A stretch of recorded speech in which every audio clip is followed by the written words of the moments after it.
आदाब, नमस्कार, सत श्री अकाल।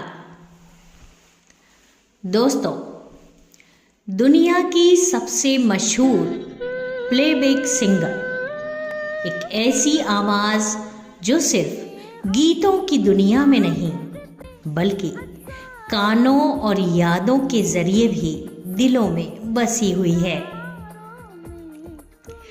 ये कहानी है आशा भोसले की, एक सिंगर, एक कुक और एक लेजेंड। जी हाँ दोस्तों, आशा मंगेशकर, जो दुनिया में आशा भोसले के नाम से मशहूर हैं। 8 सितंबर 1933 को महाराष्ट्र के संगली इलाके के छोटे से गांव गौर में पैदा हुई।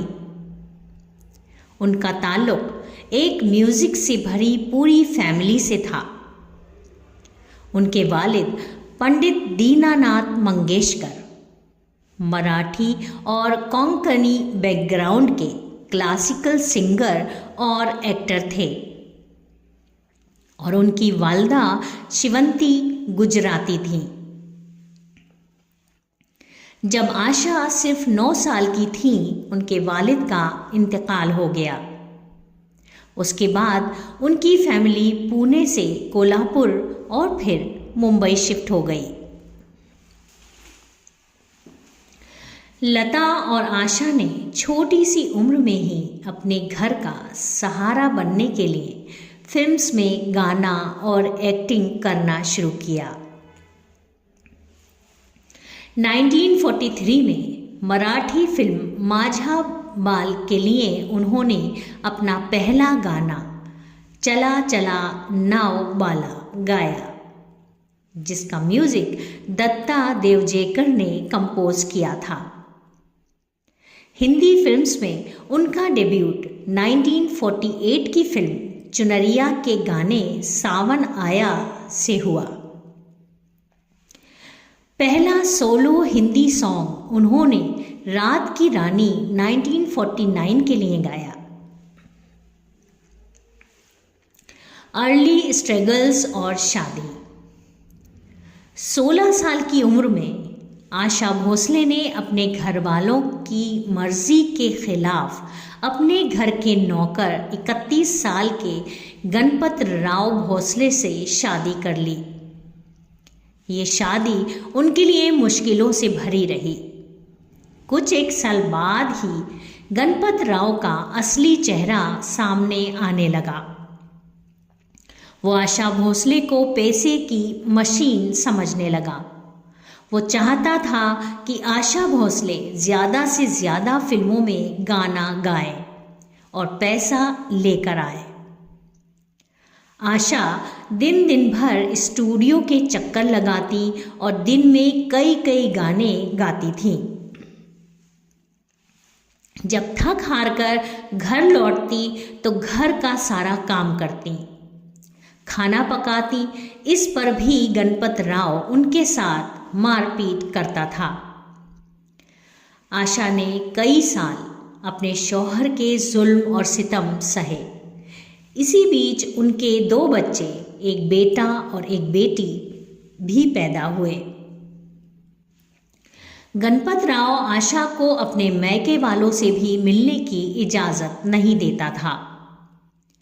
आशा ने क्योंकि भाग कर शादी की थी, तो वो खुद भी शर्म की वजह से घर वालों से या किसी से भी अपना गम नहीं बताती थी। और कुछ साल बाद ही उन्हें अपने मैके वापस जाना पड़ा, जब वो अपने तीसरे बच्चे को पेट में रखे हुए थी, क्योंकि गणपत ने उन्हें अपने घर से निकाल दिया। 1960 में उनका तलाक हो गया, लेकिन उन्होंने अपने करियर को कभी नीचे गिरने नहीं दिया। 1950s के शुरुआती दिनों में बड़े बजट की फिल्म्स में शमशाद बेगम और गीता दत्त जैसी सिंगर्स का राज था। आशा भोसले ने अपने करियर की शुरुआत लो बजट फिल्म से की। जिसमें उन्होंने AR कुरैशी, सज्जाद हुसैन और गुलाम मोहम्मद जैसे कंपोजर्स के साथ काम किया। उनका ब्रेक थ्रू 1957 में नया दौर के गाने मांग के साथ तुम्हारा और उड़े जब जब जुल्फे तेरी के जरिए आया। स्टारडम और RD बर्मन के साथ सफर। 1966 में उन्होंने तीसरी मंजिल के गाने आजा आजा को एक चैलेंज के तौर पर लिया। RD बर्मन के साथ इनका प्रोफेशनल रिश्ता एक पर्सनल रिश्ता बन गया और 1980 में इन दोनों ने शादी कर ली।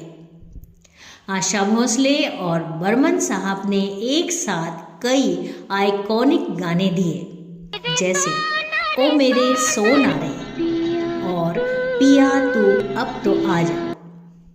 1950s के दौरान आशा भोसले ने छोटी बजट की फिल्में और नए कंपोजर्स के लिए काफ़ी काम किया। उनका पहला बड़ा ब्रेक था BR चोपड़ा की फिल्म नया दौर 1957, जिसमें उन्होंने OP नैयर के डायरेक्शन में मांग के साथ तुम्हारा जैसे सुपरहिट सॉन्ग्स गाए। 1980s में उन्होंने गज़ल्स का एक नया सफ़र शुरू किया। उमराव जान के गाने दिल चीज़ क्या है और इन आँखों की मस्ती ने उन्हें पहला नेशनल अवार्ड दिलाया। 1987 में इजाज़त का गाना मेरा कुछ सामान के लिए भी उन्हें नेशनल अवार्ड मिला।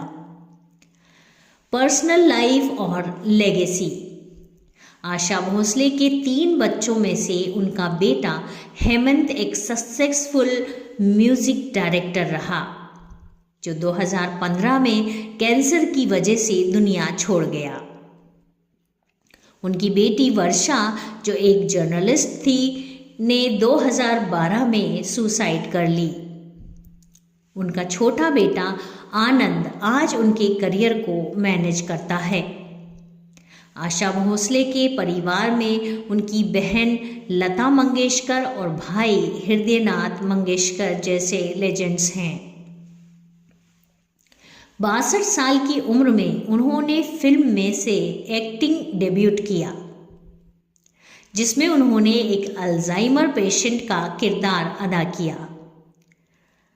2020 में उन्होंने अपना YouTube channel Asha Bhosle official launch किया, जो उनकी ज़िंदगी के नए सफ़र का सबूत है। एक अनोखा सफ़र। आशा भोसले की ज़िंदगी एक मिसाल है जो हमें सिखाती है कि हिम्मत और मेहनत से कोई भी मंजिल हासिल की जा सकती है। उनके गाने सिर्फ एंटरटेनमेंट नहीं, बल्कि उन्होंने जनरेशन्स को इंस्पायर किया है। आशा जी का म्यूजिकल जर्नी आज भी एक मिसाल है जो सबको मोटिवेट करती है।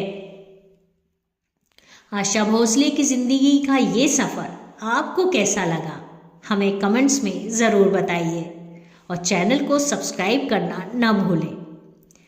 आशा भोसले सिर्फ एक कमाल की सिंगर ही नहीं, एक ज़बरदस्त कुक भी हैं। बॉलीवुड के कपूर ख़ानदान को उनके पाया करी और गोवा फिश करी काफ़ी पसंद है। आशा भोसले ने अपनी कुकिंग का शौक़ एक रेस्टोरेंट चेन में बदल दिया। आज उनका नाम दुबई, कुवैत और UK के रेस्टोरेंट्स में भी मशहूर है। लता मंगेशकर और आशा भोसले के बीच रिश्ता हमेशा एक मिसाल रहा है। बचपन में गरीबी होने के बाद और कुछ पर्सनल जद्दोजहद ने दूरियां बढ़ाई, लेकिन वक्त के साथ ये बंधन फिर मजबूत हो गया। उनका साथ मन क्यों बहका जैसे मेमोरेबल डेब्यूट्स में देखा गया। 62 साल की उम्र में भी उनकी आवाज़ ने रंगीला के सॉन्ग जैसे तन्हा तन्हा में एक नए रंग भर दिए। आशा भोसले की आवाज़ का जादू हर नई पीढ़ी के साथ जारी रहा। आशा भोसले एक आवाज़ है जो सिर्फ गीतों तक महदूद नहीं बल्कि दिलों में बसी हुई है। उनका सफ़र एक मिसाल है कि अगर पैशन और मेहनत हो तो ज़िंदगी के हर मोड़ पर जीत मिलती है। सब्सक्राइब कीजिए बेनज़ीर टॉक्स के लिए और इस तरह की और इंस्पायरिंग कहानियाँ ज़रूर सुनिए। अल्लाह हाफ़िज़।